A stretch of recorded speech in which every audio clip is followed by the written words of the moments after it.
সালাতে দোয়া কবুল হয়। সালাতে দোয়া কবুলের তিন জায়গা। একটা হচ্ছে তাকবীরে তাহরিমার পরে আমরা সানা পড়ি না, আমরা তো একটা পড়ি।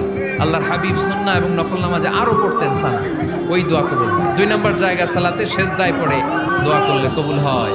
আকরাবু মা ইয়াকুনুল আবদু মির রাব্বিহি ওয়া হুয়া সাজিদ ফাকসিরু ফীহি দুআ। বান্দা যখন সেজদায় লুটিয়ে পড়ে, বান্দা আল্লাহর সবচেয়ে কাছে চলে যায়। এটা কিন্তু বিশ্বনবী বলে, সেজদাটা তোমার রবের কুদরতি পায়ের উপরে পড়েছে। সেজদায় করে দোয়া করে। সালাম ফেরানোর আগে বিশ্বনবী দোয়া করতেন, লা ইউসাল্লিমান্না আহাদুকুম হাত্তা ইয়াতাআওয়াযা মিন আরবা'a। আল্লাহর হাবিব বললেন, চার জিনিস থেকে পানাহ না আছে আমার উম্মত যেন সালাম না ফিরায়।